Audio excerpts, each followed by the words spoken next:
Jefe máximo del ejército. Como se sabe, Velasco Heisen fue detenido en octubre de ese año cuando intentaba sacar del país 840 kilos de cocaína en pescado congelado. Según el informante de McKinley, Velasco coordinaba este tipo de envíos con el general Da Silva.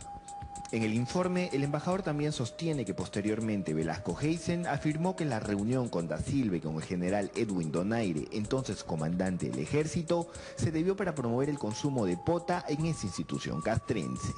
Como se quiera, hoy Da Silva salió con todo a desmentir cualquier relación con el narcotráfico.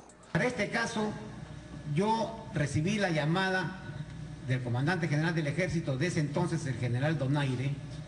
Me llamó por teléfono para recibir al presidente de la Cámara de Pesca. Que dicho sea de paso, no tuve ninguna reunión privada con este señor.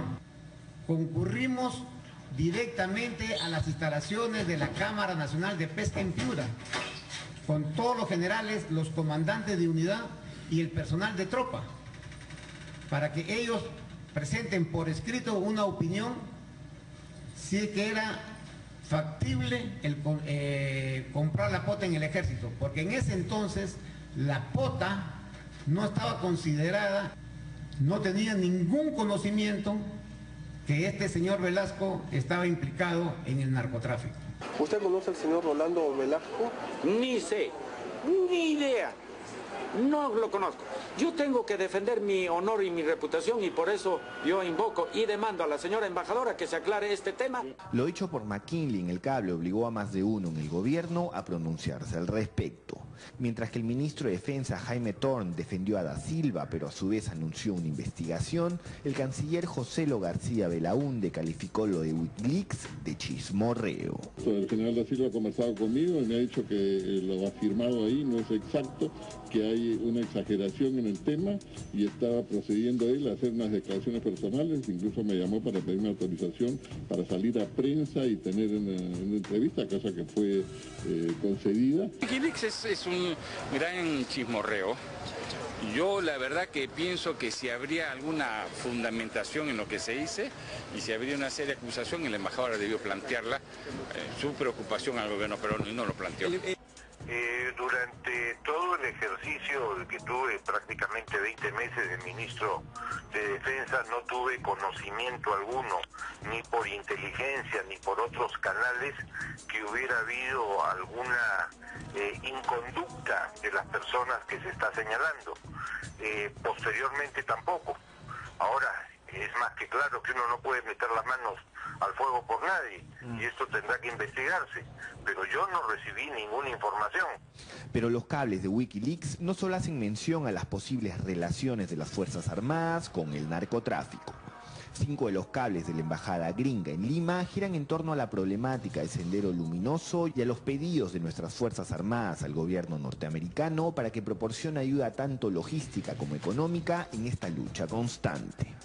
En los cables, McKinley informa al detalle de eventos como los atentados terroristas y las consecuencias del sembrado de minas por parte de Sendero en algunas zonas del BRAE.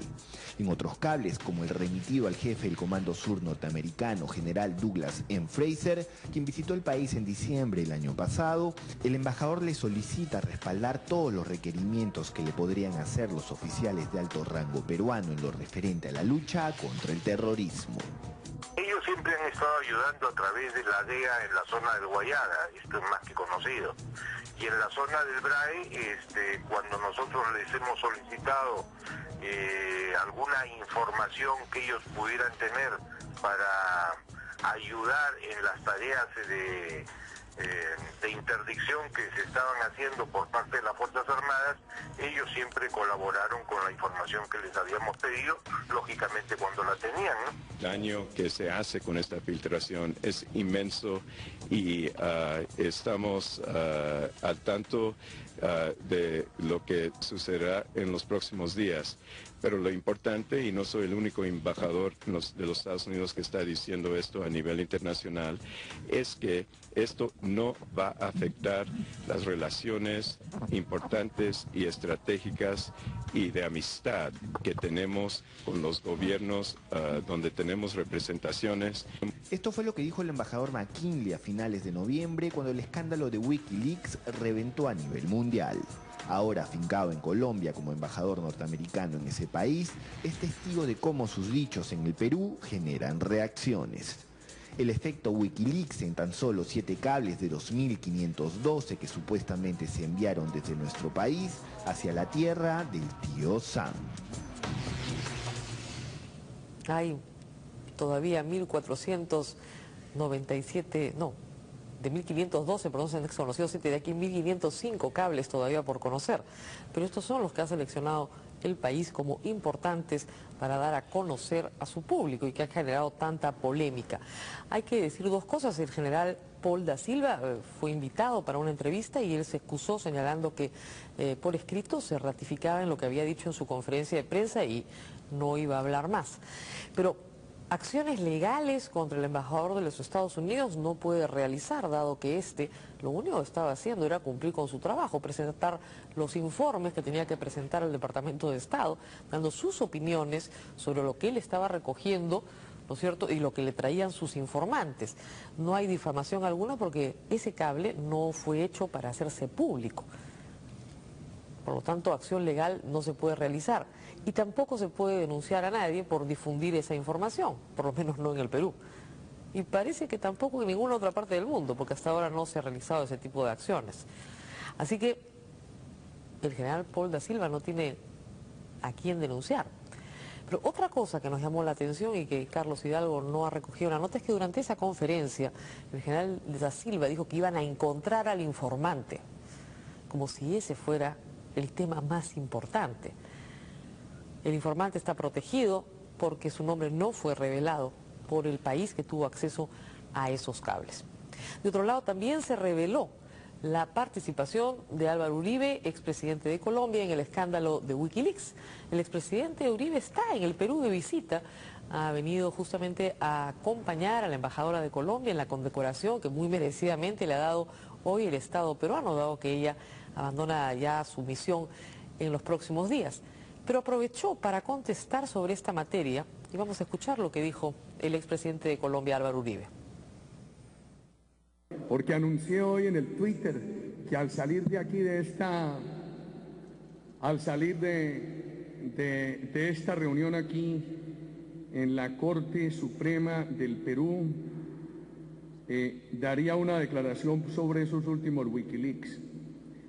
¿Usted me permite escribirla un momentico y decirla aquí? Señor presidente, voy a escribirla y te doy la primicia. Voy a escribirla aquí a ver si la alcanzo en este Twitter. Bueno, voy a leer este Wikileaks, esta respuesta que acabo de hacer aquí. Dice así, Wikileaks, respuesta. Lo propuse y lo hice. Para proteger a los colombianos hay que capturar a los terroristas donde estén. Es muy importante en la vida de los hombres públicos, sobre las materias públicas, sostener en público lo que se dice en privado. Muchas gracias. Gran lección para nuestros políticos. Lo que se le dice en el Wikileaks es que el presidente Uribe solicitó apoyo para iniciar una incursión, para seguir a jefes de la FARC en territorio venezolano. Vamos a hacer una pausa y continuamos con mucho más. Mario Vargas Llosa llegó a Lima, habló fuerte y habló sobre la candidatura de Keiko Fujimori.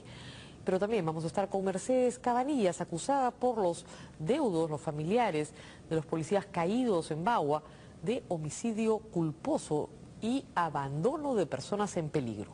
Escuchamos a Mario Vargas Llosa, un ratito llegó hoy a Lima y dio algunas declaraciones políticas fuertes. Escuchemos.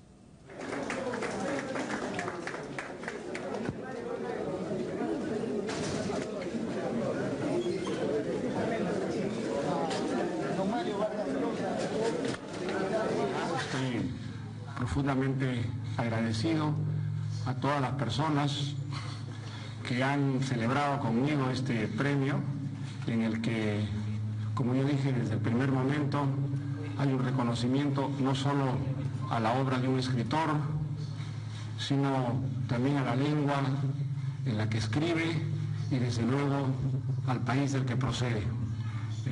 Me alegra muchísimo que en el Perú mis compatriotas lo hayan visto así y desde el primer momento hayan sentido que este es un premio suyo, un premio en el que se reconoce a la literatura peruana, a la tradición de cultura y de la creatividad de los peruanos. Y quiero que esta primera intervención en Suelo Peruano sea para agradecer a las muchísimas personas, algunas conocidas y otras no conocidas, pero desde ahora ya amigas y amigos míos que me han hecho llegar sus palabras de amistad, de cariño y de solidaridad con este motivo. Lo que me ha dado el premio Nobel son muchos amigos nuevos, muchos amigos, gente maravillosa que se ha manifestado realmente con tanto cariño, que a mí eso me ha conmovido muchísimo y quizá va a mejorar mi idea del ser humano. Si yo me hubiera dedicado a la política, desde luego no hubiera escrito lo que he escrito y desde luego que no hubiera recibido semejante reconocimiento.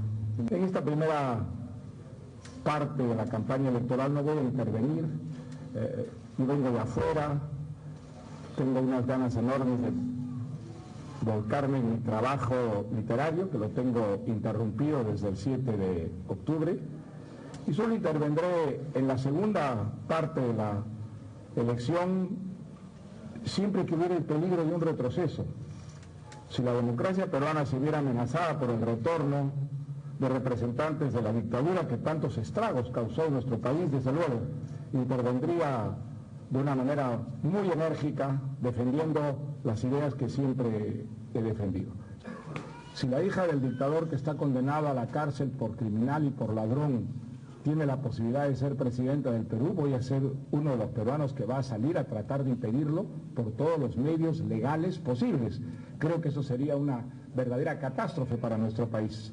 Yo no votaría por el señor Humala porque sus ideas no son las mías, pero no puedo decir que el señor Humala represente exactamente en estos momentos la señora Keiko Fujimori. La señora Keiko Fujimori es hija de un dictador al que lo hemos visto actuar desde el poder, por eso está en la cárcel. El señor Humala a mí me pareció en la campaña anterior una persona que representaba las ideas y que creo que contaba con un apoyo muy resuelto del comandante Chávez, algo que desde luego en el poder hubiera significado una verdadera catástrofe para el Perú. En estos momentos entiendo que ha moderado considerablemente su discurso y ojalá sea así. El gobierno de Alan García para mí ha sido una sorpresa. Yo voté por él y pedí que los peruanos votaran por él cuando la confrontación era entre él y el comandante Humala, que en esos momentos pues defendía una línea política muy semejante a la del comandante Chávez, lo que desde mi punto de vista hubiera sido otra catástrofe para el Perú. Entonces me pareció que Alan García representaba el mal menor, pero vi con muchísimo temor, desde luego, a un Alan García que en su primer gobierno había hecho las cosas que hizo y que, como usted sabe, yo combatí muy enérgicamente. Para fortuna del Perú, el Alan García que llegó al poder en esta segunda oportunidad era otra persona. Sobre todo en el campo económico, continuó unas políticas que habían traído muchos beneficios al Perú y que eran claramente unas políticas de mercado, de apertura, de aliento a la inversión, de aliento a la empresa privada, sin renunciar, por supuesto, a ciertos compromisos sociales. Entonces, esa política es una política que está cerca, no es la misma, pero sí está bastante cerca de la política que yo defendí como candidato, y hubiera sido muy inconsecuente de mi parte no apoyarla y no aprobarla.